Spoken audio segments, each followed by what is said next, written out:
ඔයාට මුකුත්ම නැති කාලේ උදව් කරපු යාළුවෙක් ඇති. ඔයාට ෆෝන් එක දෙන්න පුළුවන්, ඔයාට ලැප්ටොප් එකක් දෙන්න පුළුවන්, ඒක මිල මුදල් දෙන්න පුළුවන්. අන්න ඒ වගේ යාළුවව ඔයා දියුණු වුණාම කවදාවත් අමතක කරන්න එපා. මොකද හේතුව ඒ යාළුවා ඔයාගෙන් කිසිම දෙයක් බලාපොරොත්තු නොවි තමයි උදව් කරේ. අන්න ඒ වගේ යාළුවව ජීවිතේ කවදාවත් අමතක කරන්න එපා.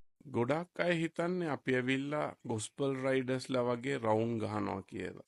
හැබැයි අපි කරන දේ ඊට හාත්පසින් වෙනස්. අපි යක්කුන්ගෙන් ගේම ඉල්ලන. ඕගලන්ටත් මේ ප්‍රශ්න තිබෙනවාද?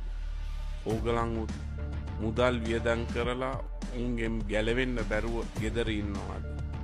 එහෙනම් ඕගලන්ට පුළුවන් ගොස්පල් රයිඩර්ට කතා කරන්න. අපේ ගොඩාක් කට්ටිය ඉන්නවා මේ දේවල් නොමිලේ ඔබට කරලා දෙන්න. යේසුස් ක්‍රිස්තුස් වහන්සේ අපිට කියලා තියෙන්නේ ගිහිල්ලා මිනිස්සු නොමිලේ නිදහස් කරන්න.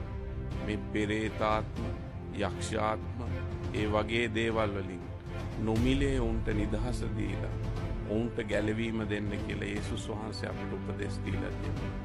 අන්න ඒක තමයි මේ ගොස්පල් රයිඩර්ස්ලා කරන්නේ. ඔබටත් මේ ක්‍රියාවලියට උදව් කරන්න පුළුවන්.